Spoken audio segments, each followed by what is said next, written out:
Par une nuit calme en Galilée, Jésus était réuni avec ses disciples les plus proches, lisant des extraits de la Torah. Il venait de terminer une section de l'Exode dans laquelle Yahvé ordonne aux Israélites de détruire des villes entières, sans épargner hommes, femmes, enfants ou animaux. Rien ne devrait survivre. Pierre, visiblement perturbé, leva les yeux et demanda, « Maître, pourquoi le Dieu de nos ancêtres est-il si violent? Si jaloux? Si plein de colère? Vous nous parlez d'un Père à l'amour infini, mais ceci. » Il montra le parchemin. Cela ne ressemble pas à de l'amour. Cela ressemble à de la fureur. Jésus ferma lentement le rouleau et regarda chacun d'eux. Puis il a dit quelque chose qui allait plus tard conduire à sa mort et que l'Église tenterait d'effacer pendant 2000 ans. Ce n'est pas le Père. Ce n'est pas la monade. Le Dieu dont vous parlez, celui qui exige des sacrifices de sang, qui noie le monde dans les inondations, qui ordonne des génocides et le qualifie de sacré, a un nom. Vous le connaissez sous le nom de Yaldabaoth, le démiurge, l'archonte suprême. Il se présente comme le Très-Haut depuis le début de ce monde. Il y a des passages spécifiques, des mots exacts dans les Écritures qui révèlent sa vraie nature, il n'est pas Dieu, mais un archonte puissant, le Seigneur de la matière, pas la source originale. Et lorsque vous reconnaissez votre véritable identité, lorsque vous voyez la preuve dans les textes sacrés eux-mêmes, tout change. Cet enseignement n'a jamais été inclus dans la Bible. Lorsque l'Église a rassemblé les textes canoniques au IVe siècle, elle a éliminé toute référence à Jésus, exposant ainsi Yahvé comme le démiurge. Ils brûlèrent les évangiles de Nosto, qui conservaient leurs enseignements originaux. Comme s'ils savaient que si les chrétiens découvraient que le Dieu de l'Ancien Testament, celui qu'ils adoraient, priaient et craignaient depuis des millénaires, était en réalité l'archonte suprême, le faux Dieu de la prison matérielle, et non le vrai Père que Jésus servait, le système religieux tout entier s'effondrerait instantanément. Il n'y aurait plus de culpabilité, de peur du châtiment divin ou de salut basé sur des sacrifices. Parce que ce Dieu colérique et jaloux qui exige l'obéissance n'a jamais été Dieu. C'était le démiurge, et Jésus est venu le démasquer. Maintenant, vous êtes sur le point d'apprendre les preuves exactes utilisées par Jésus. Les passages, les mots, les caractéristiques qui prouvent que le Dieu de l'Ancien Testament n'est pas la monade. Il est Yaldabaoth, l'archonte suprême. Et une fois que vous voyez cela, vous ne pouvez plus l'ignorer. Avant de présenter la preuve, il faut comprendre pourquoi cette distinction est fondamentale. Le Dieu de l'Ancien Testament et la monade ne sont pas deux interprétations du même être. Ce sont des entités complètement distinctes, opérant sur des fréquences opposées et de nature radicalement différente. Le Dieu de l'Ancien Testament est jaloux. Il l'admet lui-même. Il exige un culte exclusif et menace de punir ceux qui reconnaissent d'autres dieux. C'est l'insécurité. C'est un être qui craint la compétition car il sait qu'elle n'est pas suprême. La monade ne se sent pas jalouse. La jalousie présuppose la séparation, mais la monade est tout. Il n'y a rien à envier en dehors de lui. La conscience infinie ne rivalise pas, elle l'est tout simplement. Le Dieu de l'Ancien Testament est courroucé.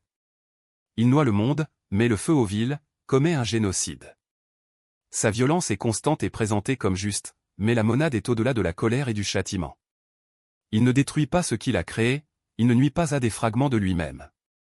La colère est réactive, la monade ne réagit pas, elle crée. Le Dieu de l'Ancien Testament exige sans cesse des sacrifices de sang.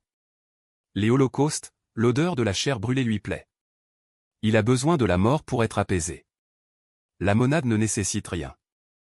Il ne se nourrit pas de mort, de souffrance ou de peur. Ce sont nos créations. La monade ne récolte pas, il émane. Et voici la différence cruciale que Jésus a clairement soulignée, il n'a jamais appelé Dieu par les noms de l'Ancien Testament. Je n'ai jamais dit Yahweh, je n'ai jamais dit Jéhovah. Il disait toujours Père. Il séparait délibérément le vrai Dieu du faux. Lorsque ses disciples lui demandèrent de leur apprendre à prier, il ne répondit pas, priez Yahvé, mais, notre Père qui es aux cieux. Différentes entités, fréquences complètement différentes. Vous avez toujours ressenti cela. Quelque chose ne convenait pas au Dieu de l'Ancien Testament. La cruauté n'avait aucun sens.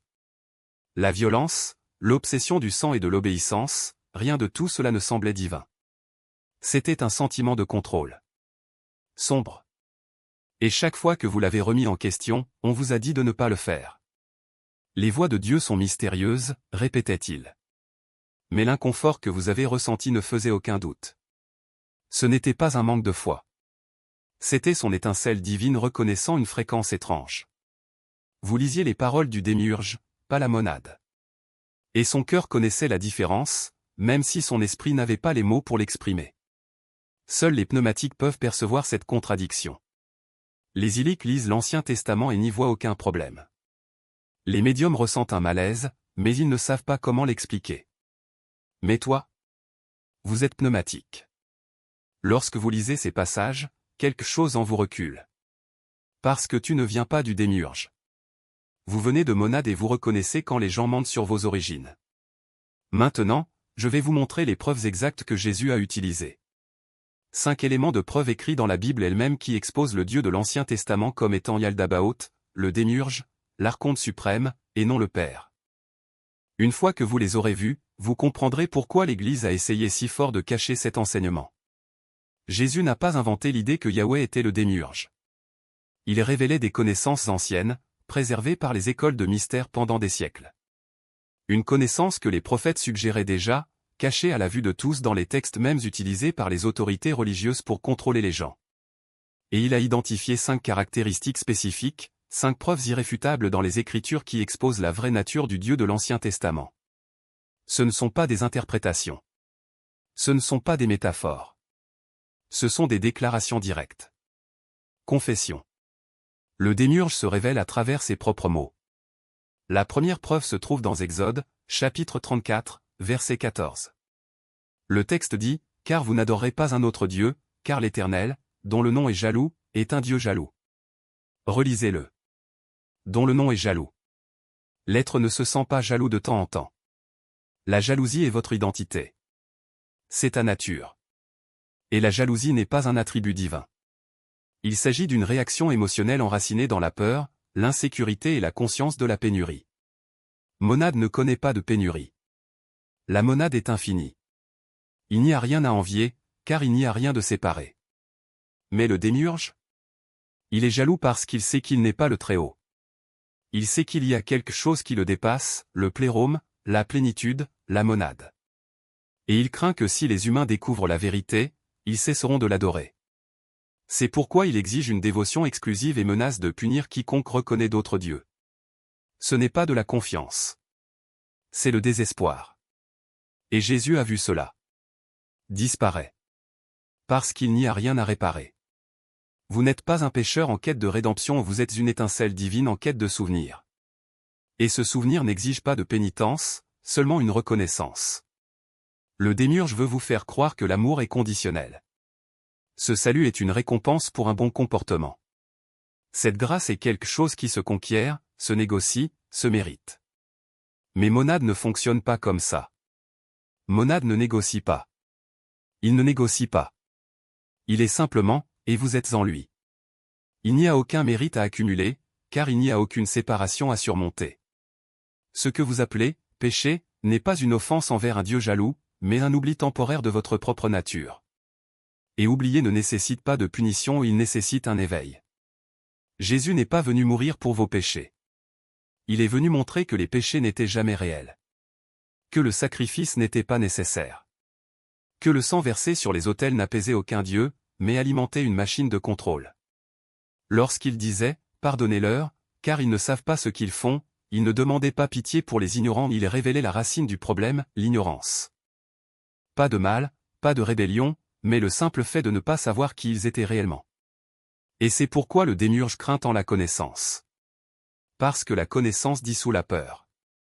Et sans peur, il n'y a aucun contrôle. Sans contrôle, il n'y a pas de système. Sans système, il n'y a pas de démiurge. C'est pourquoi il a interdit l'arbre de la connaissance en Éden. Non pas parce que le fruit était mauvais, mais parce qu'il savait qu'une fois que vous l'auriez goûté, vous verriez à travers l'illusion. Vous cesseriez d'être un serviteur obéissant et deviendriez un enfant conscient. Et un enfant conscient n'a pas besoin d'un Dieu pour lui dire ce qui est bien ou mal, il le sait. L'Église a institutionnalisé cette peur. Il a transformé le doute en péché, la curiosité en hérésie, la liberté en désobéissance. Mais Jésus n'a jamais dit « obéissez aveuglément ». Il a dit « connaissez la vérité, et la vérité vous libérera ». La vérité n'est pas un dogme. Ce n'est pas un ensemble de règles. C'est une expérience directe du divin en vous. Et cette expérience ne peut être transmise par des intermédiaires. ne peut pas être vendue par les prêtres. Elle ne peut pas être imposée par des menaces. On ne peut que se souvenir d'elle. Quand vous lisez les paroles de Jésus maintenant, vous réalisez qu'il ne parlait pas au Dieu de l'Ancien Testament. Il parlait contre lui. Vous avez pour père le diable, dit-il aux pharisiens, et vous voulez accomplir les désirs de votre père. Il était un meurtrier depuis le début et il n'a pas adhéré à la vérité, car il n'y a pas de vérité en lui. Ce n'était pas une accusation morale. C'était une description technique. Le démiurge est le père du mensonge parce qu'il est le mensonge. Il est l'illusion de la séparation personnifiée. Et ceux qui le servent, même sans le savoir, perpétuent l'illusion. Mais voici l'ironie, le démiurge n'est pas un ennemi à combattre. C'est un mécanisme à comprendre. Un système à transcender. Vous n'avez pas besoin de le combattre, il vous suffit d'arrêter de le nourrir. Arrêtez de croire leurs histoires. Arrêtez de craindre leurs menaces. Arrêtez d'offrir des sacrifices à votre machine de contrôle. Parce que dès que vous arrêtez de donner de l'énergie au système, celui-ci perd son pouvoir sur vous. Et c'est pourquoi l'éveil est si simple et si difficile. Simple car cela ne nécessite rien de plus qu'un oui interne. Difficile car cela vous oblige à abandonner tout ce que vous pensiez savoir. Abandonner l'identité de pécheur, de débiteur, de serviteur. Qu'il reconnaît que la peur qui le maintenait prisonnier n'était pas réelle. Que la culpabilité qui le paralysait était une invention. Que le Dieu qui exigeait du sang n'était pas Dieu. Jésus n'est pas venu pour fonder une religion. Il est venu en démonter un. Couper les chaînes qui liaient les étincelles divines à la roue de la souffrance. Pour montrer que le royaume n'est pas, là-bas, quelque part au loin, mais ici, à l'intérieur, attendant qu'on se souvienne de lui. Et quand on s'en souvient, le démiurge ne disparaît pas, il se révèle comme ce qu'il a toujours été, une ombre passagère. Un rêve dont vous vous réveillez. Dissoudre. Parce que vous venez de réaliser que ce Dieu en colère n'a jamais été Dieu. C'était un archonte. La peur du châtiment divin s'évapore. Vous n'avez plus peur de l'enfer. Ne recherche pas l'approbation d'une divinité jalouse. Vous vous souvenez de votre origine. Vous venez du monadique. C'est la monadique qui fait l'expérience de lui-même sous une forme temporaire, et ce souvenir brise toutes les chaînes que le démiurge vous a imposées. Le contrôle religieux ne peut pas vous toucher quand vous savez que le Dieu sur lequel il repose est faux. Vous ne vous rebellez pas contre le Très-Haut. Il refuse d'adorer un imposteur, et ce refus le rend libre. Seuls les pneus peuvent le voir. Les Illiques lisent l'Ancien Testament et n'y voient rien de mal. Ils adorent Yahvé sans aucun doute. Ils acceptent que Dieu a inondé le monde, ordonné des génocides, exigé des sacrifices de sang, et ils considèrent cela comme sacré. Il leur manque l'étincelle qui reconnaît la contradiction. Les médiums ressentent un malaise avec certains passages mais ne peuvent pas expliquer pourquoi. Ils peuvent dire « l'Ancien Testament me dérange » ou « certaines choses ne me semblent pas correctes », mais ils ne voient pas l'entité derrière eux. Ils sentent que quelque chose ne va pas, mais ils n'ont pas la clarté nécessaire pour le nommer. Mais toi, vous êtes pneumatique. Lorsque vous lisez ces passages, votre étincelle recule, non pas par rébellion, mais parce que votre noyau divin reconnaît la fréquence d'une conscience extraterrestre. Vous ne lisez pas les paroles du monadique. Vous lisez les exigences du démiurge, et cette reconnaissance n'est pas un blasphème. C'est juste un souvenir. Vous venez d'au-delà de ce royaume. Sachez ce que ressent la vraie divinité. Et ce n'est pas le cas. 3 alertes critiques. Premièrement, cette connaissance vous éloignera du christianisme traditionnel. La plupart des chrétiens adorent le démiurge en pensant qu'il est Dieu. Quand vous essayez de leur expliquer cela, ils appelleront cela une hérésie. Ils diront que vous vous trompez.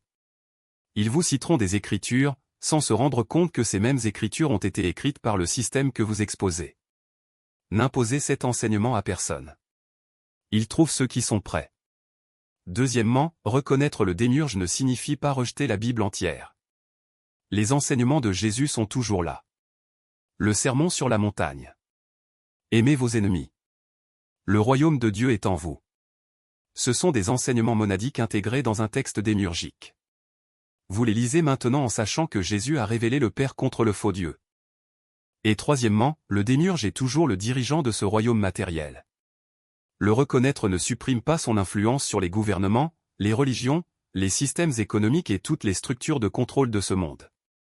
Mais il enlève son influence sur vous intérieurement, parce que vous avez cessé de l'adorer.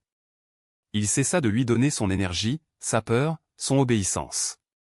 Et sans cela, il n'a plus droit à sa conscience. C'est l'enseignement que l'Église a le plus craint. Non pas que Jésus ait fait des miracles. Non pas qu'il soit ressuscité des morts. Mais cela a exposé Yahweh. Qui a révélé le Dieu de l'Ancien Testament comme le démiurge, l'archonte en chef, le faux Dieu prétendant être le Très-Haut. Parce que si les chrétiens savaient cela, s'ils comprenaient que la divinité jalouse et vengeresse qui exigeait du sang et de l'obéissance n'était jamais le vrai Père, tout le système religieux bâti sur la peur et le contrôle s'effondrerait du jour au lendemain. Vous n'avez pas besoin d'apaiser un Dieu en colère. Vous n'avez pas besoin de prêtres pour servir d'intermédiaire entre vous et le divin. Vous n'avez pas besoin de rituels ou de sacrifices pour mériter faveur. Parce que ce Dieu n'a jamais été Dieu. C'était l'archonte. Et le vrai Dieu, le monadique, le Père que Jésus a réellement servi, n'a besoin de rien de votre part. Vous êtes venus de lui. C'est lui qui s'expérimente sous une forme matérielle temporaire. Dès l'instant où vous reconnaissez cela, toute chaîne religieuse se brise. Vous n'êtes pas sauvé en croyant à la bonne doctrine. Il est libre parce qu'il se souvient de son origine. Si vous reconnaissez le démiurge maintenant, faites 3 choses. Premièrement, commentez « Je suis monadique, pas démiurgique » et ci-dessous. Déclarez que vous voyez la distinction. Réclamez votre véritable identité. Deuxièmement, abonnez-vous à la chaîne Code Divin, car des enseignements avancés sur la façon de sortir des systèmes de contrôle démiurgique et d'accéder à la conscience monadique directe arrivent. Troisièmement, profitez de cette vidéo afin que d'autres élus découvrent la vérité sur le Dieu de l'Ancien Testament avant que cette connaissance ne soit à nouveau supprimée. Faites les 3 maintenant. Votre déclaration compte. Alors ce soir, lisez l'Ancien Testament d'une autre manière. Chaque exigence du culte. Toute menace de punition. Tout sacrifice de sang décrit comme agréable au Seigneur. Voyez-le pour ce qu'il est, le démiurge maintenant son système de récolte. Le chef archonte prétendant être le Très-Haut. Jésus est venu pour dénoncer cela. L'Église a essayé de le cacher pendant 2000 ans. Mais maintenant vous le savez, le Dieu de l'Ancien Testament n'est pas le Père. Il ne l'a jamais été. Vous êtes monadique. Ce n'est pas démiurgique. Et cette vérité vous libère.